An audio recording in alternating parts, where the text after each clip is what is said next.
Hi everybody, welcome back to the pod. Been looking forward to this one. We always like to have a customer conversation on the podcast, and we've got a really good one this week. So I won't do a long sporting intro. I'll just introduce the two guests. Ollie, if you'd like to go first, please. Yeah, hi everyone. I'm Ollie at Luware, so I'm head of sales here in the UK. Yeah, really looking forward to this one. And we've got Craig Cothern on from our customer at Century Communities. Craig, do you want to introduce yourself? Thank you, Ollie. Yeah, my name is Craig Cothern. I've been with Century Communities for a little over 9 years now. Century Communities is one of the premier home builders in the United States. We're a top 10 home builder. And we are very excited about our partnership with Luware and Nimbus. We had a lot of challenges that we were facing as a company, and our research, Luware/Nimbus, came to the forefront of what we were looking for. Being a unique organization that's not just all in one corporate headquarters, we're spread out across the country in some traditional office settings, as well as some smaller offices in our models where we actually sell the home. And that presented a unique situation for us with how we would handle incoming calls and outgoing calls, but also with how we would look at the reporting on our calling features, which is one of the main reasons that we started looking at Luware. And we're very happy about the partnership that we've been able to forge together. Thanks, Craig. Talk us through, because we've had a bit of a prep call. It's a really interesting organisation, Century Communities. Not like we have lots of enterprises and lots of knowledge worker organisations on the pod, but you've got something a little bit different. So maybe you could start us off with kind of what the organisation looks like in terms of, you said, like it's a US national, isn't it? So you've got different sites all over the place. That's correct. The hierarchy is we have our corporate entity, and then we're broken into two brands, as well as a third brand, which is our financial services. We have our starter entry-level homes, which is our Century Complete brand. We have our financial services group, which actually provides title insurance and mortgage loans for home buyers. And then we have our traditional selling and building the homes that we put on the market. From that, we are spread into multiple divisions across the country.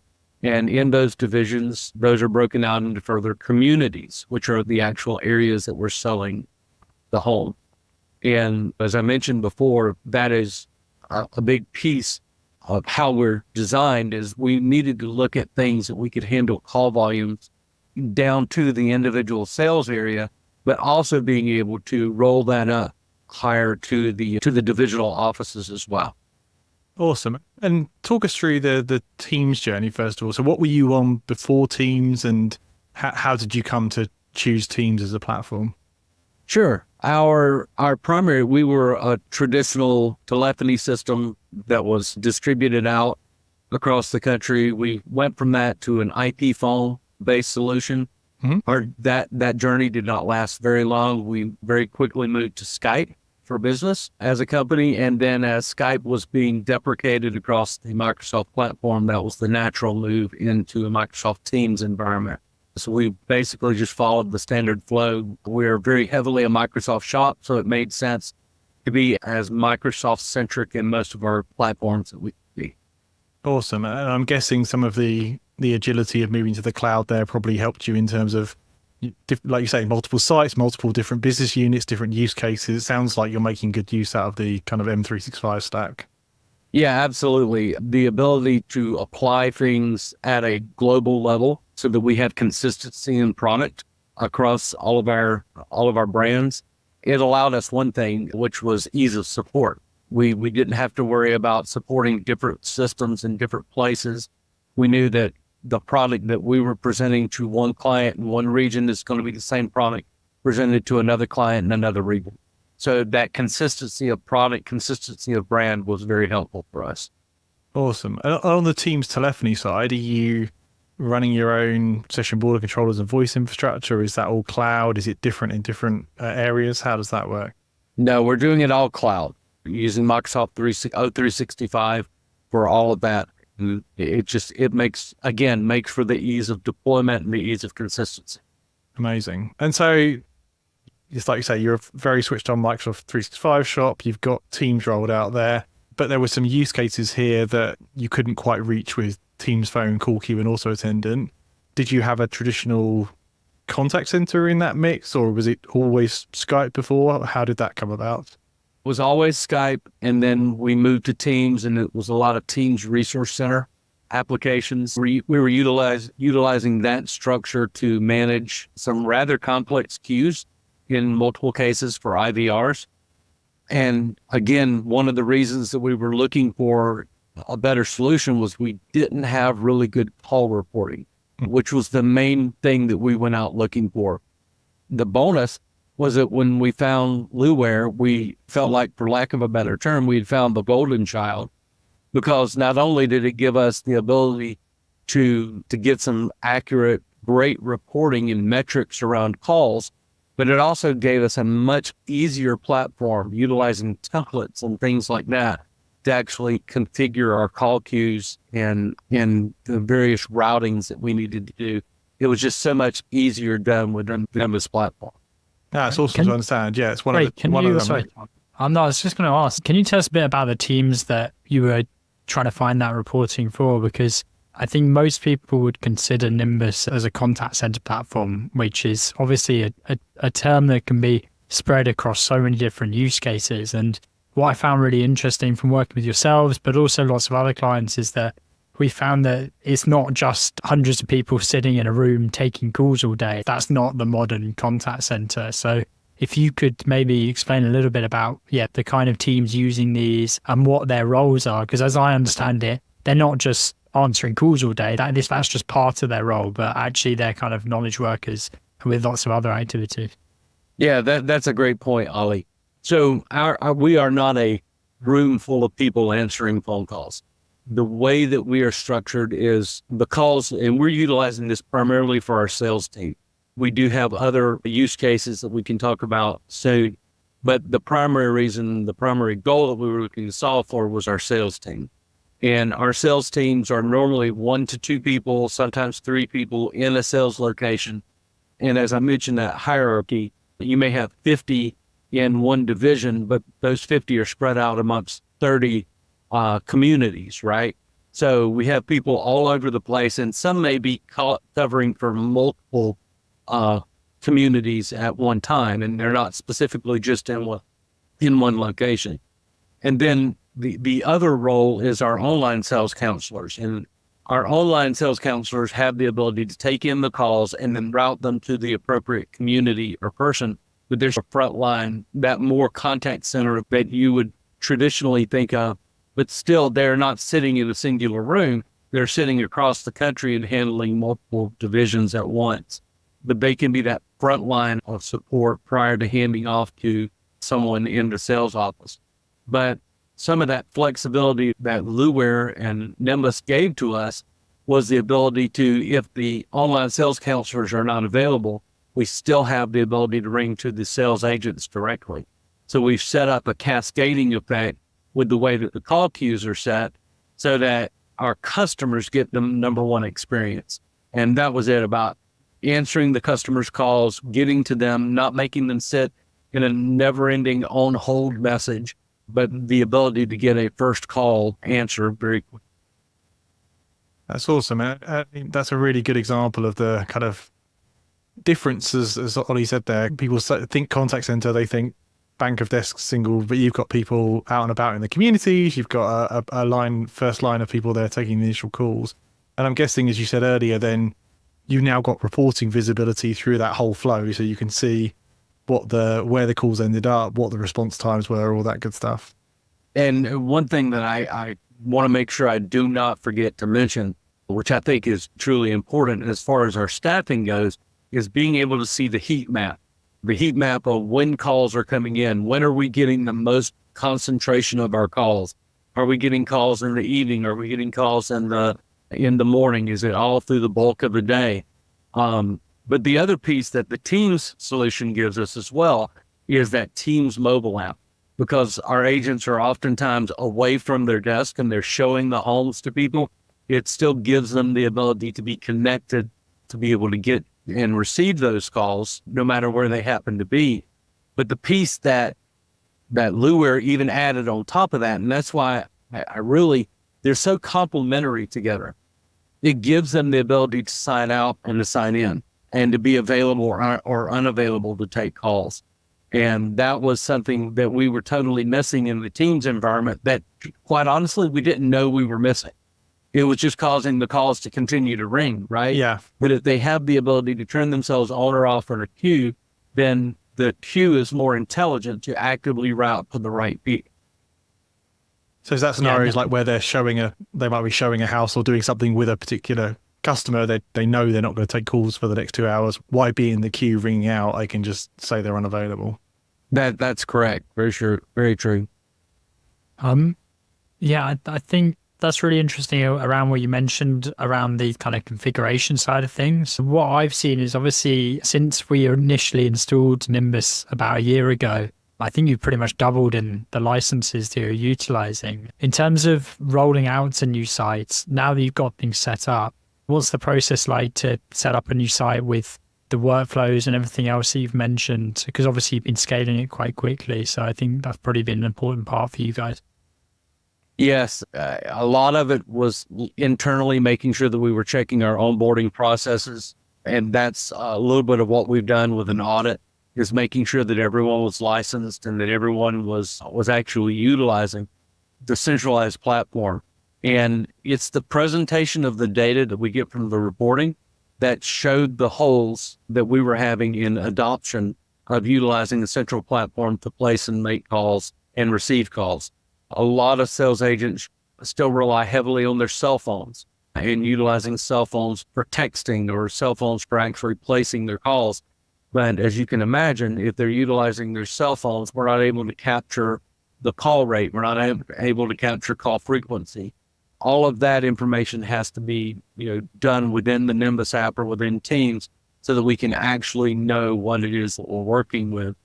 And as we've started to get more data, it's allowed us to hone in on where we were missing those gaps. So that's why we've increased in our licenses recently. Not only that, but also increasing in other departments who have seen a use case available before. Craig, what does it look like you had this initial requirement of reporting. I know you guys did quite a thorough look at different options to deploying Luware to using it in production. What kind of time period was that? How hard was it to get deployed in with your users? Actually, it was not hard at all. We had great support system out of the team, both in the UK and in Germany, as well as a wonderful US-based partner that Ollie hooked us up with. We have legal requirements that said we needed to be contractually with a company based out of the United States. And we were able to utilize LoopUp as one of the partners. And I think that has worked out quite well for us. But the installation, the implementation happened in a matter of just a few short weeks. And it really was along the times of us doing our information requirements gathering, because once we utilized the template method within Luware, that allowed us to basically set up what our template would look like for the different places that we would be using. And then we just had to do the configuration based off of those templates and actually sped things up quite nice. We also went through a POC kind of a trial type process, didn't we, before you committed? Yeah, that was actually great, Ollie. We utilized my service desk team in a more call center-ish mindset, and we tested it there. We tested how we could work with manipulating call queues, how we could change the options for the IVR, how we could route calls according to schedules. We were able to utilize all of the advanced functionality that it gave us. I love that as an approach. It's one of the beauties of cloud services and cloud software these days is you can try it out for real, in live, and particularly with something as important as contact center and customer communications, you want to know that you're getting what it says. So yeah, I think it's a really good approach to testing it out before you rolled it out live. Yeah. Another thing that was really important to us as well was no loss of service, right? We're in a business where we can't afford to lose phones down to porting of phone numbers or anything like that. Mm-hmm. Having this as a bolt-on onto Teams meant that we didn't have to take our phones down. We didn't have to transfer or port our numbers to another carrier. We were able to just configure them on the spot where they were. And we didn't lose any functionality. We didn't lose any calls. We were able to just continue to operate business as usual. That's amazing. Ollie, as you look at the wider customer base of Luware, like it's interesting, Craig's got a really interesting use case. Do you see other customers in this kind of more non-traditional kind of bank of desk contact center approach? What else are you seeing? Yeah, I would say that it's probably the majority now, which personally makes it really, it's much more interesting to work with these different types of companies. So an example of another one in Canada, they're a big tractor distributor. So they have different branches for service and for sales, and they're utilizing Nimbus heavily. So we see it across loads of different use cases where you certainly wouldn't think that's a traditional contact center. I think there are different parts that kind of appeal to different companies. So obviously, I think for Century, it was really focused heavily on the reporting. I think for others, it's around the distribution of calls, the administration side of things. I think we're seeing more now in the multi-channel side of things. So yeah, really, it's hard to tell what's going to be that hook, but yeah, we're seeing it across lots of different use cases. That's great. Craig, sounds like you're flying with both Teams and Luware. As you look moving forward, next projects, what's in your scope either around Teams and Microsoft 365 around Luware? Is there more rollouts? Is there new features you're looking towards? Anything there? Since our original rollout, we've added on the call recording feature, which we had not rolled out with the initial implementation, but they wanted to use this for our online sales counselors for training, to be able to record phone calls and be able to use those to train internal people, to train new employees coming on board. These are the things that work. These are the things that don't work. And that actually has turned out to be a really cool tool to be able to use to make sure, again, that we're providing true customer service. I'm very big. We have a company in the U.S., Chick-fil-A. Chick-fil-A utilizes the It's My Pleasure method. And that's how they approach customer services. It's their pleasure. And that's what we want that to be for our customers as well. And quite honestly, if you don't have a satisfied customer, it starts to affect your ability to close the sale of a whole.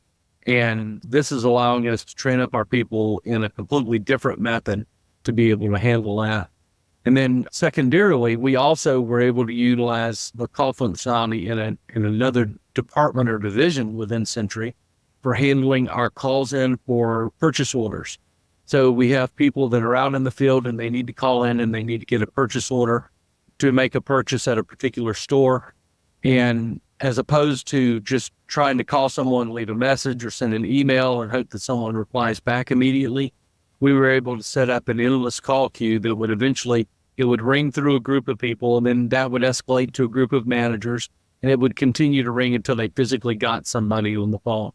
And this has actually increased efficiency for our people in the field because they're no longer sitting around waiting on a call back or waiting on being able to get a response. They're now able to follow through and get someone much quicker in that process.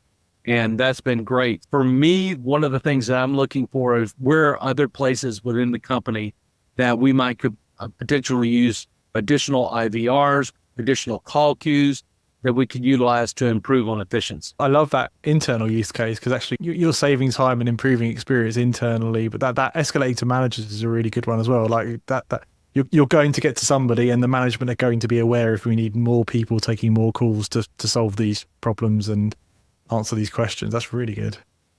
Exactly. And again, I point back to the heat map feature of the reporting within Nimbus that lets us know when people are going to those stores and having the higher need so that they can then adjust the number of people that can take those calls early on in the day, because most of those do happen very early in the morning. But given the fact that we're spread out across 3 time zones or 4 time zones, that gives us the ability to accurately staff more appropriately.